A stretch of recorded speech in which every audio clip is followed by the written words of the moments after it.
one of you are like going to be passing the mic around, or if he's going to pass the mic around. No, we would do that. We would do that. So The hot potato. Yeah, essentially. So I just put that there for now. Okay, fine, I'll put it. Good afternoon, everyone. I'm Valerie Starr. I'm the library director here at the Speaker Jim Wright Library. Thank you very much for all of you for coming out today. We were hoping we'd have a little more sun like we've had, but you know, it's good that you all made it out. Thank you.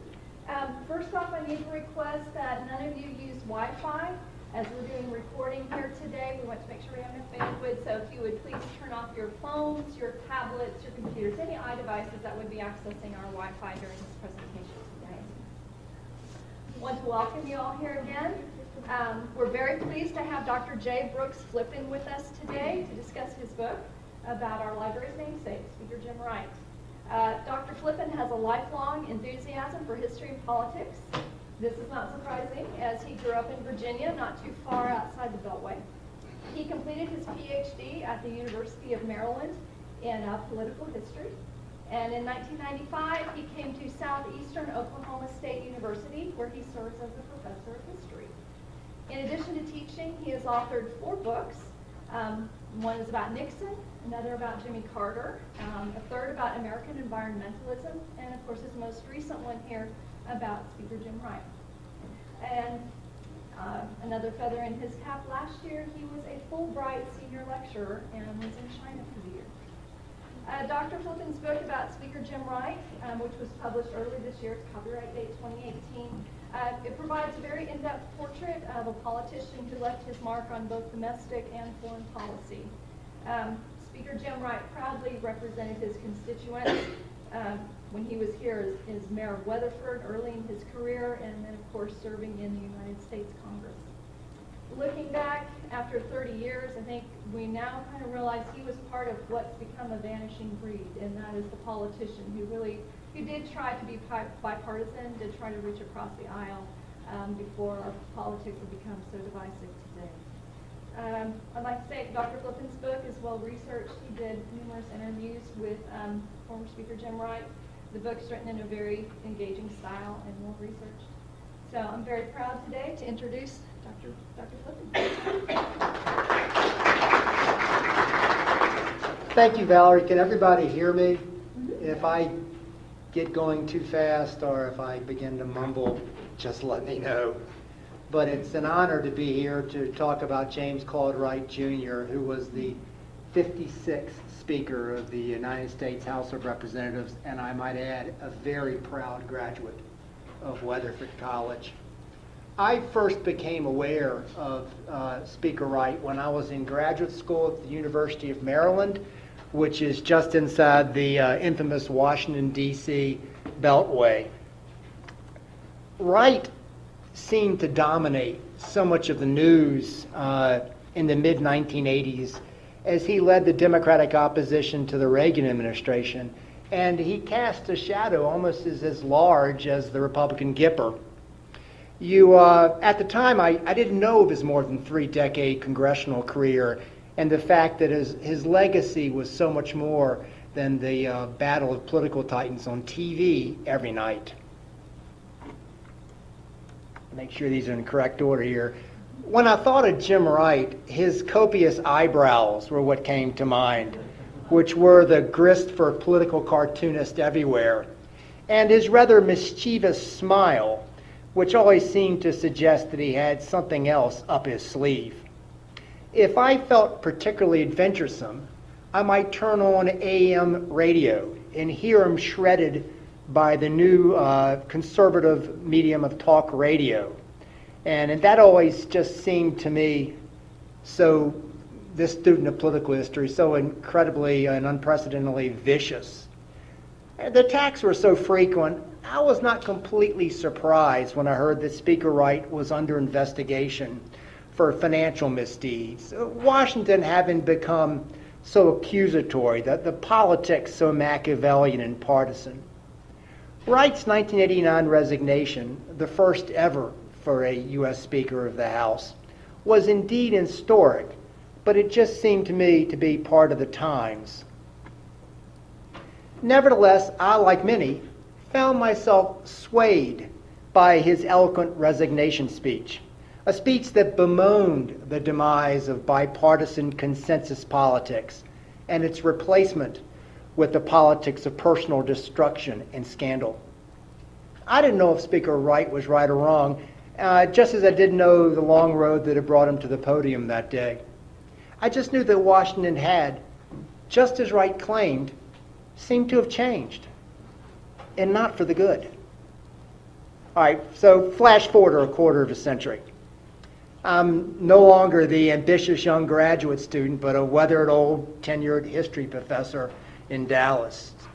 Still watching the news, I saw one day that the ex-Speaker of the House, Jim Wright, now over 90, his stature diminished and his voice hampered by oral cancer surgery a few years before, was back in the news. He tried to vote, but without a driver's license, had lacked the photo identification that the Republican majority in the state legislature now required. Somehow, the old lion in winter perfectly embodied the Democratic Party's claim that the new requirement, got my notes, the new requirement constituted voter suppression. Somehow, the news media had been alerted. And there was Jim Wright, that mischievous smile, brighter than ever. What historian wouldn't be interested in a man such as James Claude Wright Jr.? His impassioned resignation speech now seemed almost prophetic. The devolution in our national politics apparent with each day's dose of bitching and attacks. The cable news stars on each side couching compromise as weakness in their struggle for television ratings. I decided to investigate. Amazingly, no historian had explored this incredible man's life. As I'd hoped, Wright's long congressional career uniquely demonstrated how Congress had evolved. And what a great story it was. Wright was the perfect springboard to illustrate the many tides that had swept through Congress from the 1950s to today. It was all there. African American civil rights, the Cold War in Vietnam, Watergate, the counterculture, and the advent of the new right, among others. But there was, in a broader sense, even more. Jim Wright seemed to embody what the journalist Tom Brokaw described as the greatest generation, that resilient cohort that had lived through the Great Depression and won World War II, leaving in America with an unparalleled prosperity and as a beacon for freedom worldwide. If Wright's battles with Reagan and his torrid downfall were instructive in a broader sense, perhaps the unfortunate stain they left on Wright also overshadowed his much broader legacy. Born in 1922, Wright spent much of his youth in small-town Texas and Oklahoma, a world perhaps idyllic in some ways, but one rapidly becoming anachronistic. He moved to Dallas and thus personally embodied the day's rapid urbanization. He cut short his education and, like so many others of his generation, enraged by the attack on Pearl Harbor, volunteered for the military, in Wright's case, the Army Air Corps. A bombardier stationed in Australia, Wright participated in one of the longest bombing missions of the entire war, witnessing his share of death and destruction, and in the process winning both the Distinguished Flying Cross and the Legion of Merit. He married, returned to America, and raised a family, enjoying the post-war economic boom just like millions of others. Wright worked for his father's business, which helped small towns like your own Weatherford struggling with increased competition from urban centers. He served one stint in the Texas state legislature and became mayor of Weatherford, before embarking on his ultimately 34-year career serving as Texas's 12th congressional district congressman. He learned, let me see, there we go. This Jim Wright is a state representative, and the middle there is, I believe, that he's on the horse with as mayor of Texas. All righty. He learned from the masters, Carl Albert, Sam Rayburn, and Lyndon Johnson, among others, and proved quite adept at surfing the political waves, slowly rising in the Democratic Party's leadership. Jim Wright loved Congress. In the wake of McCarthyism, the moderation of the Eisenhower years suited him. A natural introvert, Wright had cultivated a gregariousness and an affability that won friends. And in this day and age, that affability was, and that friendships, that was something that was the currency du jour. And there was a time for campaigning and a time for governing. And with partisan ideology less intrusive, each side was willing to horse trade. In this environment, Wright found himself appointed to the Committee on Public Works. At first, it grated. He wanted foreign relations, something grander. In time, however, he found that the appointment was a godsend. Public Works meant the power to distribute funds, the hospital, roads, and the myriad of other spending that every congressman wanted. Here, Wright learned, was real power. And at this, he was a true master, bringing home to his constituents the proverbial pork barrel while rewarding colleagues willing to work with him and frustrating those with not. This, of course, was not to suggest that the politics of the day were static. Texas was a one-party state, Democratic, but conservative Democratic. Don't think of it when I say Democratic like liberal Democratic. It's conservative Democratic. A man with certain liberal tendencies, Wright had tried to enact an agenda, such an agenda in the Texas legislature, only to learn that politics demanded patience and incremental change. Wright wanted to swing for the fences, fulfilling his driving ambition, but experience and practicality cautioned otherwise. Wright came to embody the proverbial moderate, both conservative and liberal, depending on the political and policy specifics. And in this, he learned to get things done. In Washington, the Southern conservative wing of the Democratic Party, so dominant for decades, was giving way to a new Democratic activism. Wright's party was changing, but Wright seemed perfectly situated, bridging the cleavage in his own party. On issue after issue, Wright worked it perfectly, winning friends on both sides of the aisle, on both sides of the Democratic Party, facilitating compromise, and in time, rising in the party leadership from whip to majority leader and ultimately to Speaker of the House. And here you can see his office as Speaker of the House. It wasn't easy. Wright supported the Vietnam War and struggled to understand the 1960s counterculture, alienating himself from the young and liberal, which constituted the greatest growth in his own party. He wobbled on the issue of civil rights, inherently believing in African American equality, but wary of too aggressively supporting an activist agenda in his Texas district. He refused to believe in Nixon's complicity in Watergate, and with it all, not surprisingly, had his share of Democratic critics. And yet Wright always knew when to tact. An early supporter of environmental protections, an outspoken advocate of education spending, and of course, as a leader on infrastructure, Wright had his share of liberal supporters as well. Even as Wright remained a hawk on the Vietnam War, he was outspoken in his faith in diplomacy, both in regard to the Cold War in general and in regard to his long-standing interest in Central America in particular.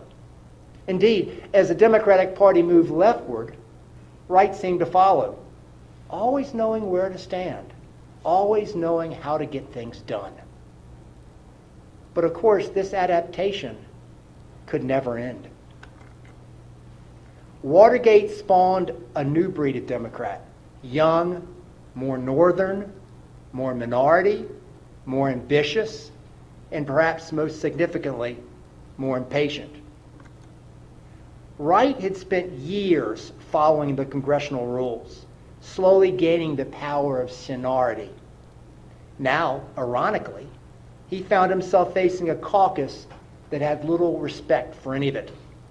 Rule changes followed. The party arguably more democratic with more independent committee chairs, just as Wright assumed the power of the speakership and was so anxious to use it. At the same time, the growing liberalism of the 1960s had awoken a new conservatism, more ideologically opposed to government and thus unwilling to compromise. As the Democratic Party moved leftward, many Southern conservatives in places like Texas finally abandoned the party of Roosevelt for the GOP. The times are changing, to paraphrase the singer Bob Dylan. Talk radio and cable television compounded the problem, emboldening the extremes and bringing fame to those who sought the spotlight. The culmination of all this conservatism was the presidency of Ronald Reagan, whose ideological orientation challenged Wright's faith in government, just as his political power threatened to undermine Wright's big plans. As Wright finally assumed the speakership with the 100th Congress in 1986, the battle of Titans was assured. Reagan, then in his second term, had his share of victories. But Wright was more than up to the challenge. Finally able to swing for the fences at last, as he'd long sought, Wright was not shy about using the leverage that his position provided. The result was truly impressive, a legislative record that would make any speaker proud, and which established the 100th Congress as one of the most productive in history.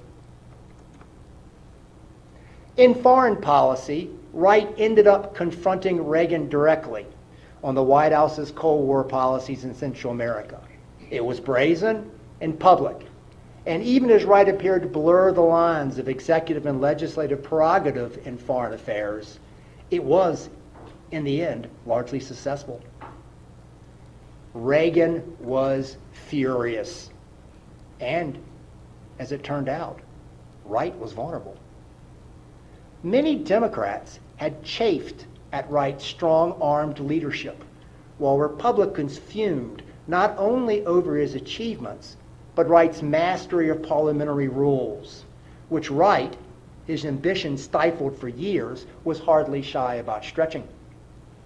It was all undoubtedly cathartic for Wright, even as time proved it problematic. For years, a bipartisan consensus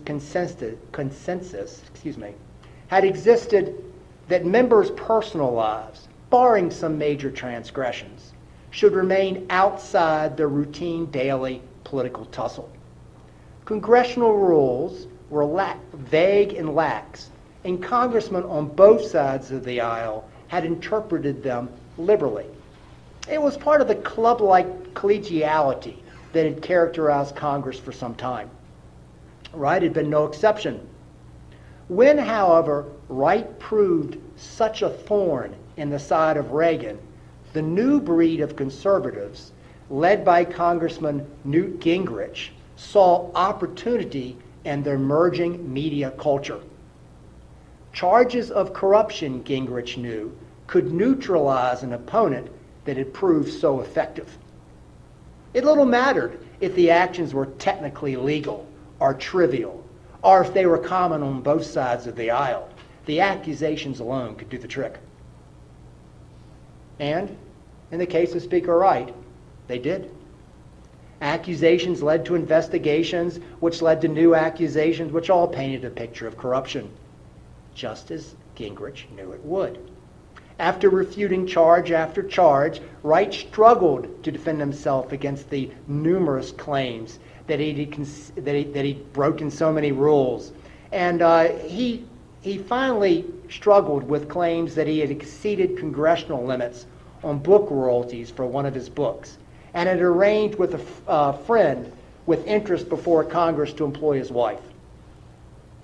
The charges lacked context and were questionable at best.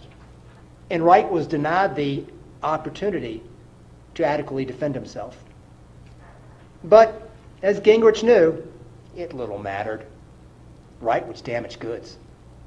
Democrats, many of whom had chafed at his leadership style, now saw their own chances for advancement in his wake, if not attempting to distance themselves from the stink of scandal that Gingrich had painted. Wright was cooked, and he could no longer prove effective. And he knew it. And so he decided to denounce the new political culture even as he made his resignation speech, somewhat grandiosely suggesting that he was sacrificing himself for the common good. It was over for Jim Wright, but of course not for everyone else. Employing similar tactics, Democrats quickly sought retribution and forced Gingrich to resign. Now retired to Fort Worth, Wright could only watch with sorrow how the institution he loved, Congress, had devolved, perhaps forever, but clearly, as he knew, not for that collective good. Anyway, for an historian such as myself, what a great story it all provided. But where to begin? How should I present a man who clearly was so gifted, but made enough mistakes to be complicit in his own downfall? A man whose unfortunate political demise masked a long and amazing record of accomplishment. The deeper I delved, the more fascinating Wright became. He was a man of contradictions. He was idealistic, but ambition consumed him. He was moralistic, but willing to bend the rules to the point of breaking them. He deferred to executive power at times, even as he defended congressional prerogative at others. He was a military hawk, but a champion of diplomacy. He hated debt and never thought of himself as a Keynesian, but remained committed to the economic stimulus of spending. I saw this complexity firsthand. We had several lunches, and he was friendly and generous to a fault. The waitresses loved him, even as they had no idea the prominence of this little old man. I'll pause here from the former comments and say, we had lunch and we went out and said goodbye in the parking lot. I went back in, and the waitresses, he'd gone to this place so often that the waitresses knew him as Jim, and they're young ladies. And I went in, and do you have any idea who that old man is? It's Jim. He's a nice old man. That's the former Speaker of the United States House of Representatives. She knew him as the nicest of man. That's how I got to know him. He wasn't wearing, all the things he'd done on his sleeve. It just spoke to me. It spoke to his character. But anyway, he seemed to care little of his stature or of impressing others. But then, in conversation, he could be defensive of those who cast shadows on his legacy. In my many hours of taped interview, I had 28 hours of taped interviews, and I had access, thanks to Speaker Wright, to his personal diary. I thought it both humorous and instructive how he remembered things to a T, incredibly descriptive and exact on those things he wanted me to know. But when I would ask him questions about things that he might prove controversial or cast him in a negative light, he would play the old man card. Nah, I don't know, he'd reply. Yeah, it was a long, long time ago, and my memory's fading in my dotage. And there I saw a touch of that mischievous smile.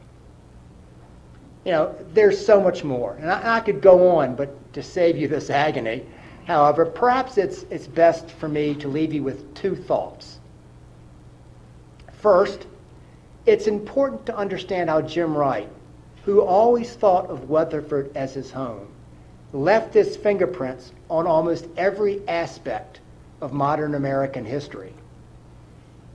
Wright played a major role in facilitating the 1977 Camp David Accords, which brought peace between Egypt and Israel. And here he is with Sadat and Begin, and knew them personally.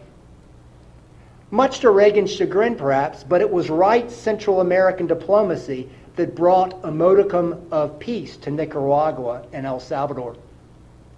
He developed a personal relationship with international leaders worldwide, including Soviet leader Mikhail Gorbachev. In fact, Wright became the first American ever to speak live on Soviet television, speaking directly to the Soviet people. Wright played a role in developing the interstate highway system and an effective water pollution control. Time and time again, it was Wright who was rubbing elbows with historic figures and in the process shaping history. Wright was instrumental in bringing President John F. Kennedy to the Dallas-Fort Worth airport, bringing down area on that fateful day in November 1963. Right there from the start to the horrible end. Again, there's simply so much to say, but rest assured, it's all worth saying. Wright, by the way, he was on Air Force One that flew to Love Field. He was about 3 or 4 cars behind in the motorcade in which Kennedy was shot. When Kennedy was shot, he recounted thinking, well, it's nice they're having a 21-gun salute. He went to the Parkland Hospital and was there when Lyndon Johnson learned that he was now President of the United States. And he recalled for me how President Johnson was clearly stunned. And it was an unsecured area. And when all the Secret Service agents themselves, stunned, said, Mr. President, we've got to get you out of here, because they were in the emergency room at Parkland Hospital. Wright was right there. Lyndon Johnson, who was in a personal relationship with Wright, offered to have Wright fly back with the casket. Wright thought he should stay in Fort Worth because there were reports out that the killer, or the suspected killer, Lee Harvey Oswald, lived in Fort Worth.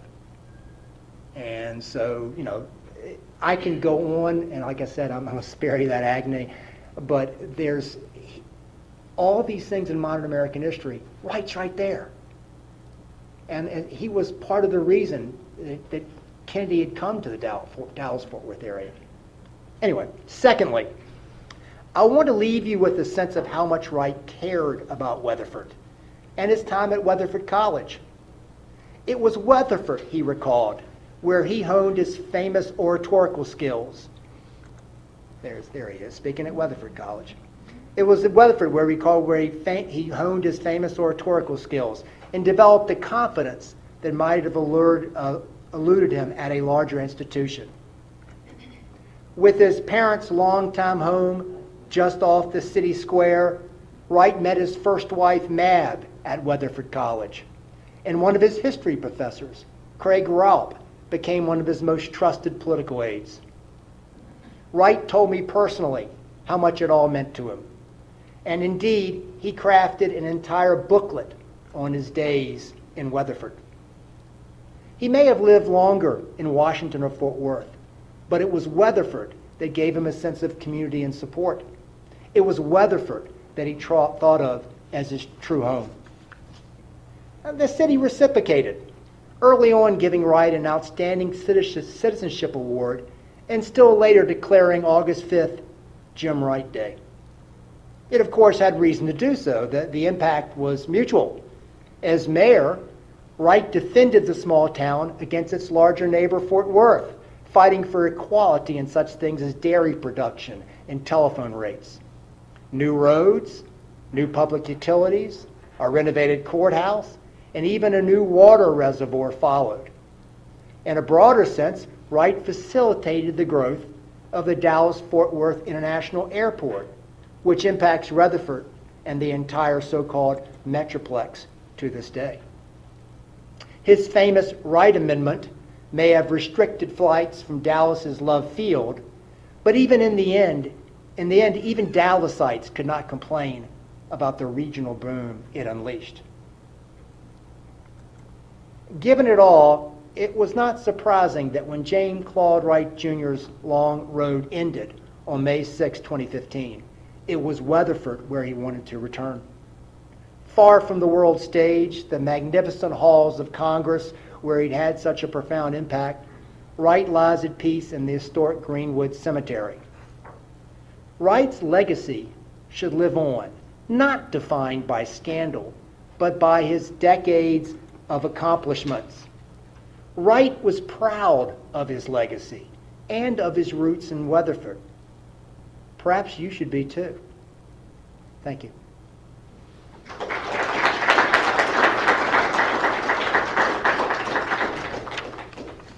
We now have the floor open for questions. This is a traveling mic, so if you would wait till I can come to you, and that way we can pick up your voice for the recording today.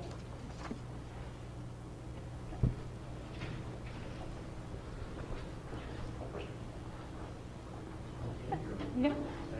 Okay, very good. My question is, you used the phrase you wanted to swing for the fences a couple of times. Mm-hmm. What was he swinging for? What was the grand ambition or ambitions he had to use that power? I got the phrase swinging for the fences from Wright. That was the way he described it. And when he spoke of it, he was talking about his ambition. And he said that this ambition came from a very young age. And he thought it was ingrained in him primarily by his father and mother. And but he said he felt as though he needed to be somebody, and time was short. And he initially was looking for an area to sort of fulfill this ambition. He thought of going into the priesthood or becoming a minister. He thought of several options, becoming a journalist. But when he learned his oratorical skills, he's always interested in politics. He was involved in, a number of political organizations at Weatherford College. He left Weatherford College, which was a 2-year college at the time, and he went, had a very brief stint in Austin at UT, and that's when Pearl Harbor was. But by that point, he was working for the governor. He was working as a volunteer for the governor of Texas, who was under investigation, by the way. But he knew at that point politics was a way to fulfill his ambition. But swinging for the fences as a politician would mean leaving his impact, and he wanted to have an impact for the common good.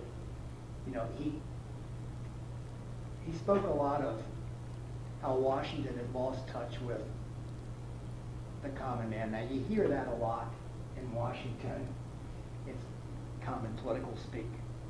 But you could tell that it meant something to Jim Wright. And so when I say ambition, I don't want to leave you that it's all personal ambition. It was ambition to leave an impact. He wanted to leave a good impact.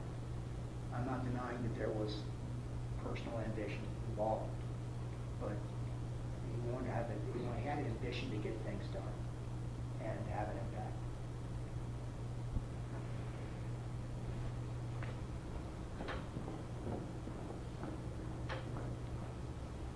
Hi, thank you.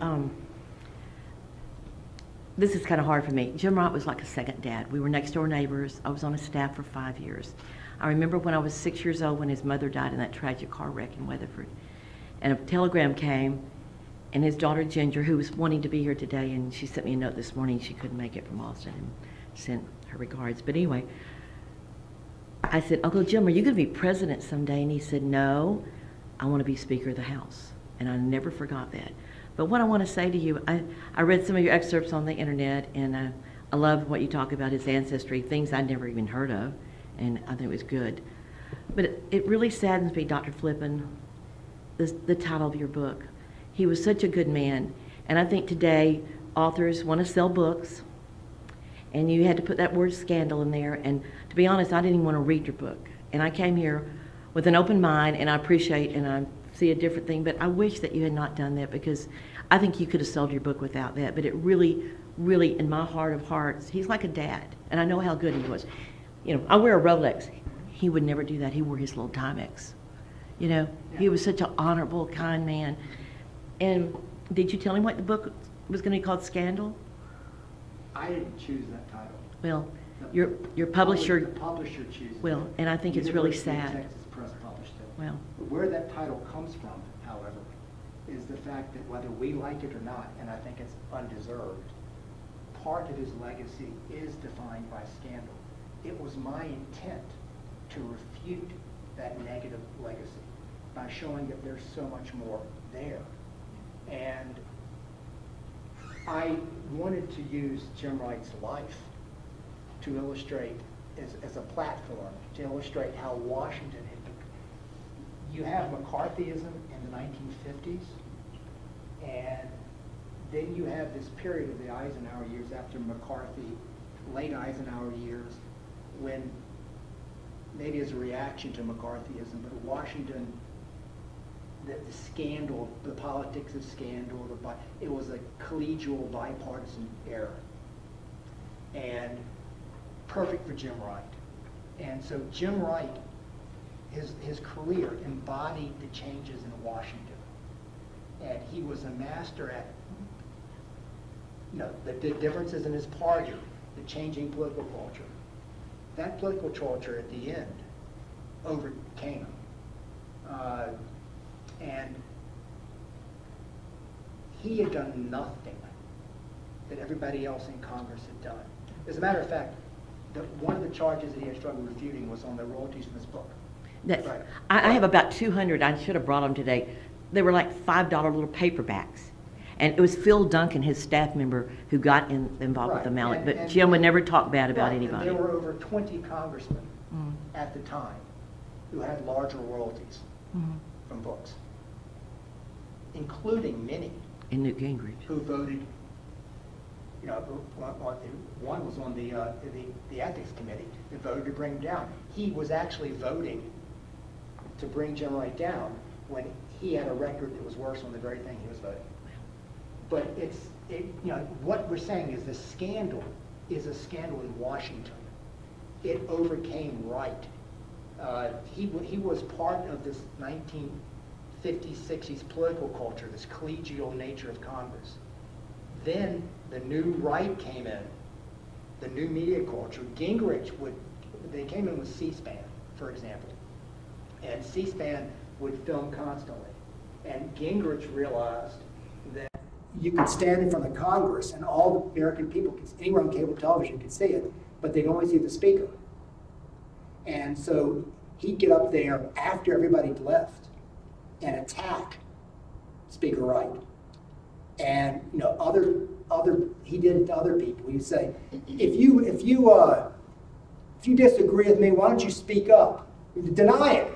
And of course, there's practically nobody in the halls of Congress, so they'd be quiet. And then Gingrich would, acting for the cameras, would go, yeah, you can't. That's the culture that ensnared Wright. If it had not been Wright, it would have been whomever was the leader at the time. So I think my publisher, long-winded answer to your very good question, I think my publisher picked that word scandal, not only because it is something that stains Wright's career, and most people would remember him by, but because it highlights what I was trying to say about the scandalous culture of Washington writ large. And I asked Jim Wright what he thought his legacy was. And this one I said in the little prepared remarks there that, he could get defensive. And he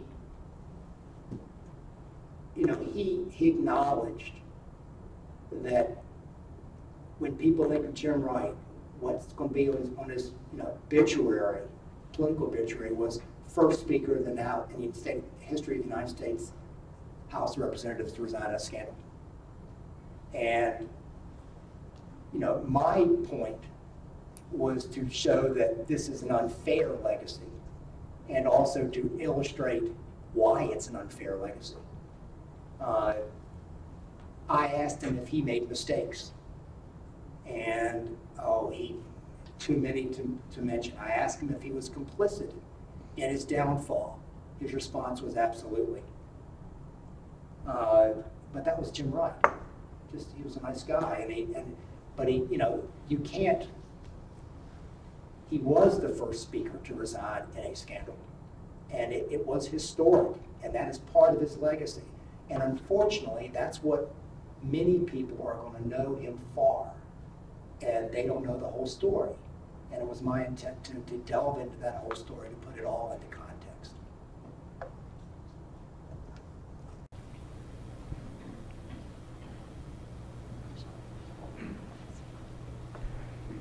I only got a chance to meet Jim once. I'm a Parker County resident, lived here all my life. My question to you is your conversation with him on civil rights. How did it go? About how long was it, would you say? Was it something y'all just briefly Jim talked Wright, about, or did you? He said, we talked at length about it. Oh, yeah. Okay. Jim Wright, I could go into all the many things in his life and speak to his true belief in the quality of racism. Let me state that. I mean, there's no doubt about his personal beliefs. He was a politician. And in 1964, when you were in a Texas district, voting, and the Civil Rights Act of 1964 comes up. And the Civil Rights Act required states like Texas to get pre-approval from Washington on their congressional districts, that which the Supreme Court just overturned not long ago. But you know, it risked political suicide voting for that, and Wright voted against the Civil Rights Act of 1964. He said it was one of his worst political decisions he made in his life. He said he regretted it from the start because he learned at that moment that he asked to vote on his true beliefs, and that was what would get him ahead politically. That trying to calculate the political wins and voting could ricochet back. And so, to his credit, I would argue, the next year there was the Voting Rights Act of '65, and maybe I'm thinking of the Supreme Court case was the Voting Rights Act, but he voted for the Voting Rights Act. So between 1964 and 1965, he said he had an epiphany. You know, I don't. If you voted for the Civil Rights Act in 1964 in parts of Texas, and you know, put it in context. So, but anybody that were to suggest that Jim Wright had any strands of racism doesn't know Jim Wright. There's nothing racist in him, nothing at all. And I would have found it if he had anything. The Civil Rights Act of '64 was the only thing. Thank you. Sure.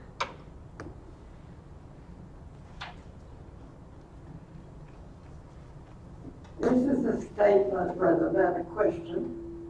I went to college with Jim Wright. He has always been a leader, even when he was 16, 18 years old. A good friend, even to later years. So I just like for people to know that. I could recount many of the ways that he was emerging as a leader when he was at Adamson High School in Oak Cliff of Dallas, and later on at Weatherford College. He was active in theater. He wanted, his ambition, I was speaking of earlier, he was a running back, but he was small. And he would go in there and just get clobbered, and he's the type of guy that hop up and, you know, and do this again. He could get fired up. And it was the football coach that told him, Jim Wright, Jim, I think you need to think about debate because you know you're the area. And so Jim Wright claimed that his football coach in high school what steered him into debate. His mother had enrolled him in a church speaking contest when he was younger. And she was very formal in the speaking, and I kind of think it had more of a mother, you know, influence on him. But his history teacher in high school got him interested in politics. But it was always from that point on he was in a an adult male debate society when he was in high school. He was campaigning for state legislators and congressmen in high school, and they were choosing to put him on the podium as a local resident kid who supports me, but the crowd would cheer most for, 16-year-old Jim Wright on the stump speaking, why don't you come here and give us your comments? And then he gives up, a lot better speaking than I am able to do. And, he was a leader from the get-go. That speaks to his ambition. He's a leader in his church. A guy like that's going to rise to the top in whatever field he chooses. There was never any doubt about Jim Wright's success. It's just about in what area.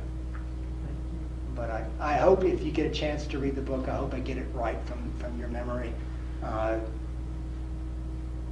As an historian, when you're given such unparalleled access to somebody, and you're given access to his personal diary, which is not available to others, you have to be careful to realize that you're not here to write hagiography.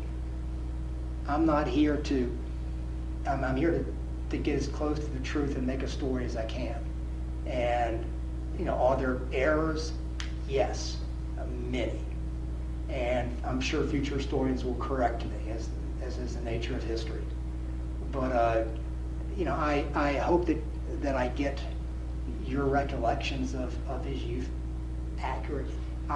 He would tell me these stories, and I could not check or double check the earlier biography as much. When I talk about his time in Congress, I can talk to other congressmen. I spoke with numerous congressmen about him. And so when I spoke, for example, of Jim Wright's annoying Democrats, that was from Democratic congressmen and the period. And so when Gingrich started throwing bombs at him, not all Democrats were willing to step up. Maybe it was hardly a profile in courage, but they were thinking, get him out of the way. I can advance in his wake. And it's easier to document that type of thing, but his early life, I don't know, I've interviewed a lot of people in 30-year career, and Jim Wright was the nicest of anybody that I've worked with. I tried to get a hold of Newt Gingrich, and you know what Newt Gingrich's staff said? Again, I'm just telling you the facts. I might let you draw the conclusions. He'd be happy to interview me if I made a payment. He has an organization in Washington. He is a political figure on TV, and he doesn't give out his valued, what he sells for free. Another example of Jim Wright's good nature, and I didn't know this because he didn't tell me. I learned this after he passed. It came out.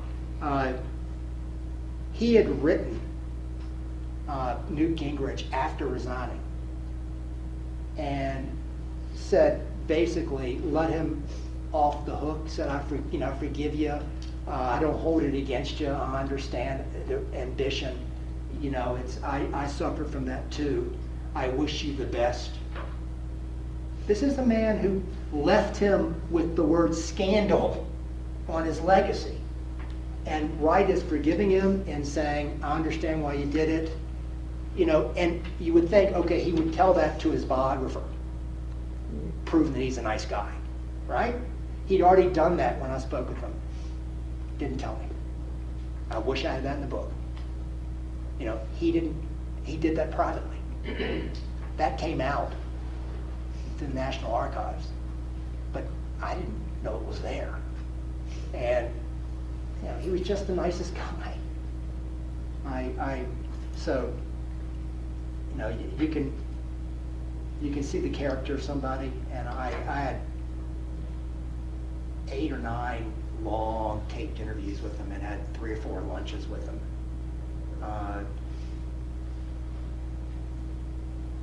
Betty his second wife, was ill. I didn't get a chance to speak with her. But and you can see the way he treated Norma Richardson, who was his longtime secretary. Everybody that knows him spoke highly of him. And you know, you dig and you dig for that one person who's just going to give you the real, you know, look, nobody's going to tell you this, but let me tell you about how great Jim Wright really was. No, I could not find that.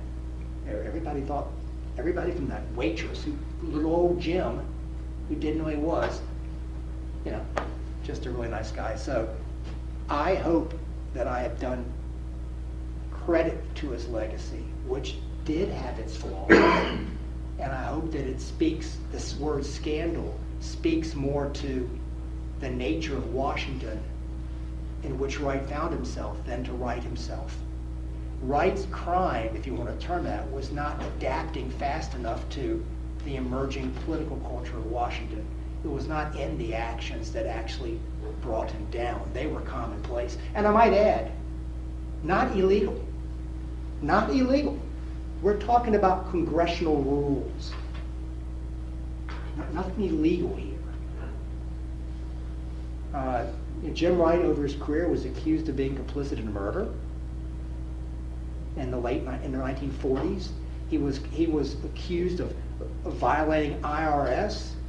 I mean, you ought to see the things that they threw at him, and he was refuting them. Boom, boom, boom. But they kept coming.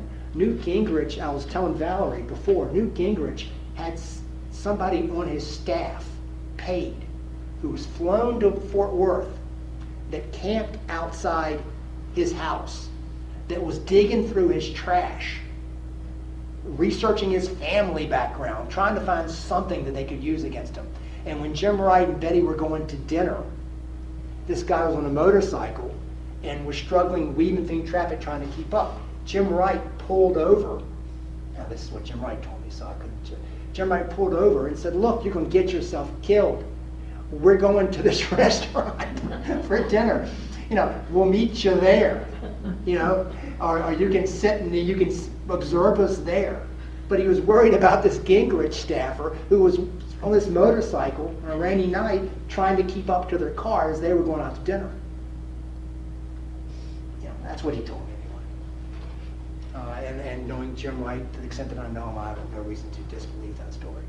And knowing Gingrich the way I feel like I know Gingrich.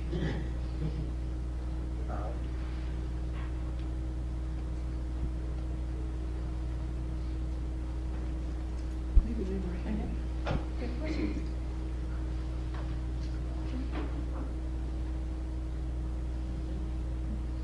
Anyone else have any other questions? Sorry if I saw a hand over there. I was first made aware of Speaker Wright in the 80s when I was involved in Central America concerns, and he was too. I really admired his honor and felt like, honestly, he should have almost been nominated for the Nobel Prize for his work in Nicaragua. And I think I've always suspected that that was his opposition to Reagan's policies in Central America helped to bring him down. Could you say something about that? That is absolutely what Speaker Wright thought. Speaker Wright wrote a whole book. He was a prolific writer. He wrote a whole book on exactly that point. And I would think that that was a key part of it. But when Speaker Wright was doing that in Central America, it does get at the question of who conducts foreign policy. Now, the president conducts foreign policy. The Congress has the power of the purse over the military. Reagan invited Wright in to a panel to oversee a peace accord in Central America. So Wright had a long history in Latin America, long interest in peace in Latin America. He'd been on the Inter-American Highway. He helped do that. But Reagan brought him into this process. It wasn't like Wright interjected himself in there. Reagan was looking for a cover to say that he was not ignoring the diplomatic efforts, even as he was building up the Contras to overthrow the Sandinistas. But Wright did not take it as just a political cover here. He was actually got involved in diplomacy, working through a Catholic bishop in the area. And that diplomacy helped produce an election in Nicaragua in which Ortega actually stepped down. I mean, it brought peace. But he was negotiating foreign policy. And it was against the administration's stated foreign policy. He was, in a way, conducting an alternative foreign policy. Now, one that proved successful, vindicated Wright, but, he's lying. There it is again. Jim Wright is on that, he's pushing it to the extent. Where is that line between legislative and executive authority when it comes to foreign policy? Jim Wright was negotiating. He was with world leaders talking, and the President of the United States was saying, don't do that. Not happy about it. He was Wright, I think, correct. I think Wright was successful, undoubtedly successful. But do we want to have members of Congress going out and conducting a foreign policy that's different than the president's? Not a private citizen, that'd be illegal under the Logan Act. But it would, that's Jim Wright. He's going to swing for the fences. He's got that ambition. He's going to push the limits to get what he can legally, right to the edge.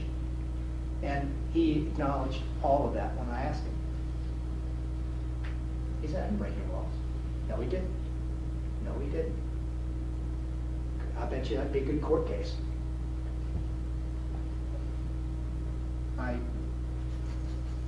I don't think. I think the thing about talking to Jim Wright, that Reagan, think about Reagan is Reagan had a set of principles, and he was not. These are non-negotiable. He saw the world in a very simplistic way, and communism was inserting itself, coming from Cuba into Central America. We're going to fight the communists. All they know is the power of force. And Jim Wright dealt in nuance and was talking to Ortega, Sandinista leader, was talking to the various sides and realized that these people were not ideologues. That there was nationalism involved here as well as communism. And I think Reagan's lack of complexity on his issues really frustrated him. And he didn't want more deaths when he could prevent them. Wright did. I don't know if I'm answering your question or comment. Do we have any further questions? We're approaching the end of our time here today. All right. Before we close up, I want to thank you very much, Dr. Flippen, for joining us today in your presentation on your book. I would also like to extend my gratitude to Ms. Elizabeth Spear, my librarian, who was the one who organized all of this and reached out to Dr. Flippen and helped make this happen today. Thank you very much for